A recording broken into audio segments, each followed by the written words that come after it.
Hello, everyone. My name is Dawn, and thank you for joining me on another episode of The Chamber Within. This week, I want to discuss alignment. We hear a lot about it nowadays in the spiritual community, and I'd like to share my take on it and how it has proven itself to me to be a very real way of life in real time. As you know, if you have been listening for a while to my podcast, is that I love spiritual books. Let me clarify. I love channeled spiritual books. While they do offer up an interesting wisdom, high wisdom, outside of the interactions of person to person contact and conflicts, I do like certain lessons to be grounded and explained by those in actual physical human bodies, like from a human perspective. Um, there are just certain lessons that I'd like to know how you got there and which conflicts were you able to overcome. It makes it very real for me. So, for instance, I'm a big fan of Abraham Hicks. Abraham channels through Esther Hicks. So the name is really Abraham, but some people refer to Abraham as Abraham Hicks. But the last name comes from the actual woman that channels Abraham. And Abraham had brought to my attention first what alignment actually is, which is to accept and say yes to the possibility of what you want in this life already being so. This is also much like that of the law of assumption. Quick backstory. When I had my dream in 2010 that I talked about, I'm not sure in which episode, but the dream was about me being told that I can have, do, or be anything I want in this life, and that life was indeed a dream. It was Esther's voice that I heard. Now, this wasn't a typical dream where there's a scenario and a setting and different characters involved. It was my forehead pressed up against another forehead, um, like a meeting of the minds, but the mind that I was pressed up against was greater than my own. This voice contained great wisdom and authority. It was as if I were speaking to an elder, like my mother or grandfather, like that kind of a wisdom and trusted source. This is how I knew that it wasn't a regular dream, and also it occurred right before waking. Almost like, hey, before you get back into this life, really quickly, this is just a reminder that this is a dream and you can create as you see fit. And I never forgot that. Now, like I said, it was in 2010, but it wasn't until late 2020, early 2021, that I read their books and was listening to their lectures in real physical life, actually. So that's about 10, 11 years later. And I didn't quite understand how that was possible until, now get this, one of the lectures that Abraham was giving, a recorded one uh, from YouTube, they specifically said that they were not only speaking to the people in front of them in the room, but to many others out there. They are reaching out to them, us, vibrationally, and we will eventually, in their own time, in the right time for us, when we are ready, will be receiving that message. And I instantly thought of the dream that I had years later, right? So I'm piecing this all together. I'm like freaking out. I'm like, oh my gosh, maybe that's why one thing came after the other because, we're living in time and we are thinking in literal, linear time, not literal, but we are thinking in linear time. So I'm thinking, okay, this is bonkers. I had that dream in 2010. It's now 2021. I'm really into it, right? I'm meditating, watching the lectures, reading the books. I grabbed the book, Ask and It Is Given, look up when it was published. It was published in 2004. That was the original publishing date. I read it in 2021. I had the dream in 2010. And I'm thinking, oh my goodness. Like, if you're a timeline junkie like me and are hell bent on when things happen and what was the beginning and what was the end of something, right? I'm like literally trying to make sense of all this, but this discovery, ironically, is wrapped up in the very idea of alignment, right? So in 2021, I decided to slow down. I took time off from work, began to go within, and this aligned with their message of meditation and focusing on what we want instead of what we do not want. I was already beginning to reflect this notion vibrationally. Okay, so here's what I learned personally, not simply conjecture. This is experiential, right? So I know that we're always creating, manifesting, but doing it on purpose is where the fun lies. So here's my alignment kind of story and tutorial. Last year, I wanted a particular management position, so I began to picture myself with more authority, a scenario in my mind, like a daydream.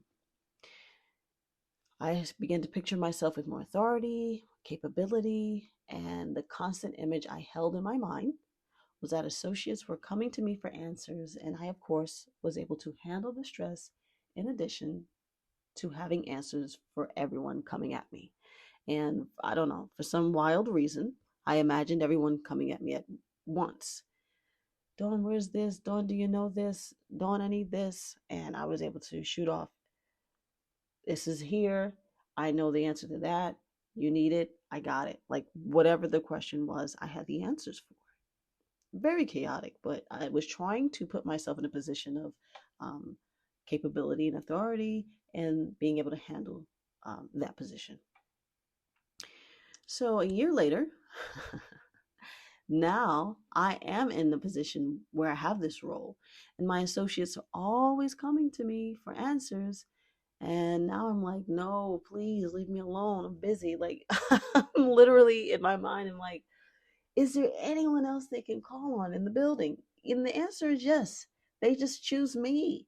And it's funny, and I laugh at myself sometimes when I think about it, because like I literally asked for this. All I can do is laugh because I brought this on myself. I'm like, oh my God, leave me alone, guys. But I don't say that to them, of course. I'm just like, they all come to me at once. Check.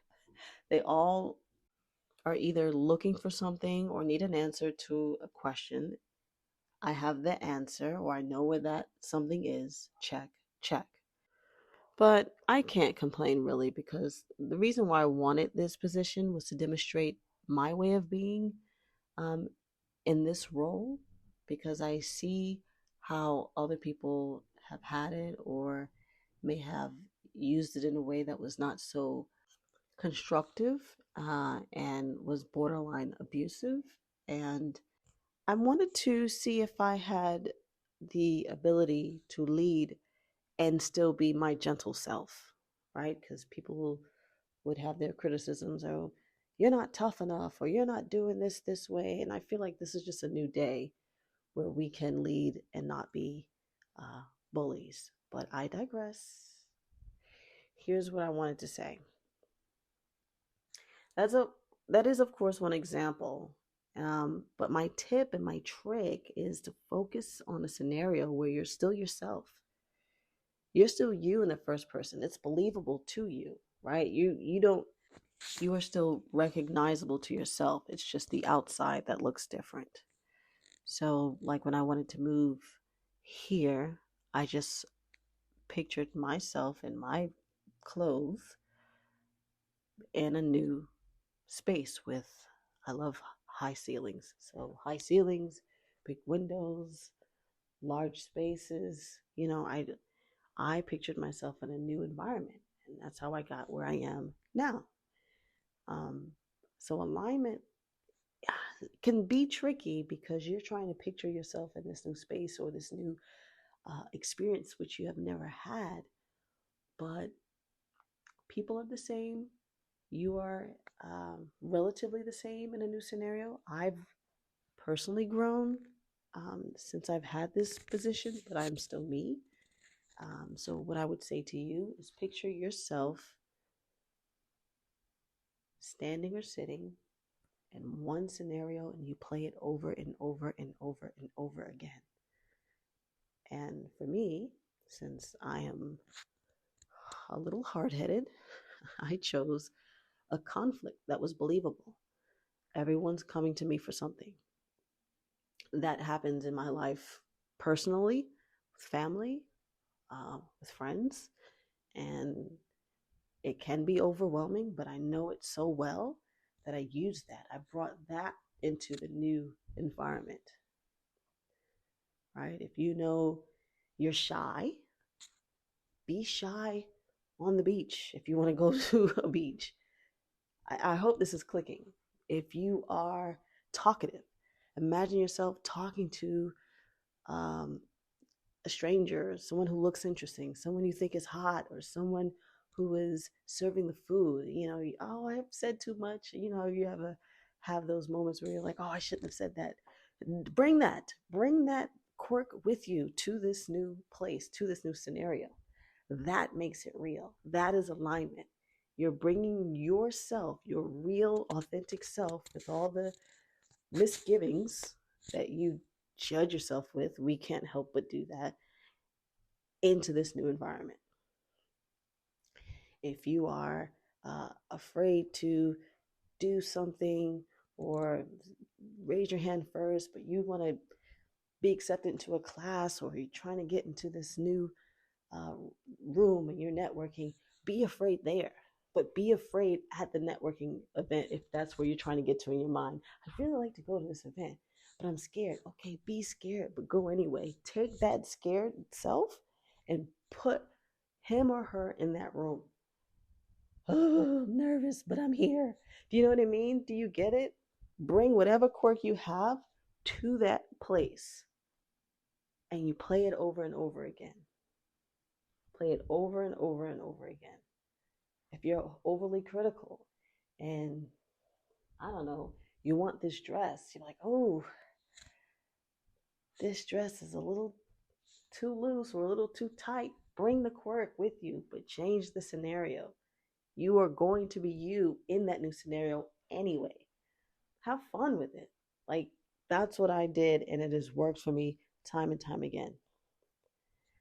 Now I'm like, they won't leave me alone.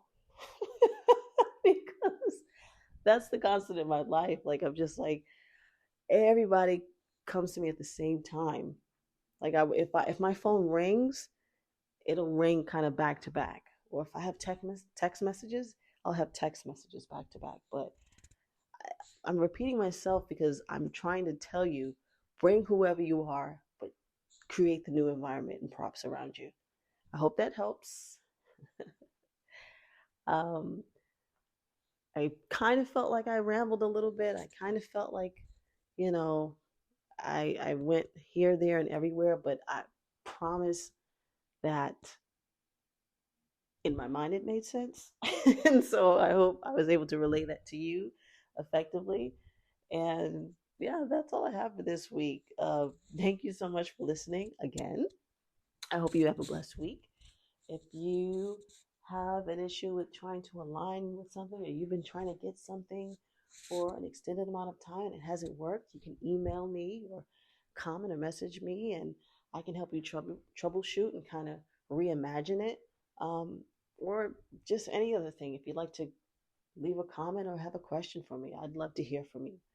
You can email me at thechamberwithin@yahoo.com. I'll talk to you later. Bye.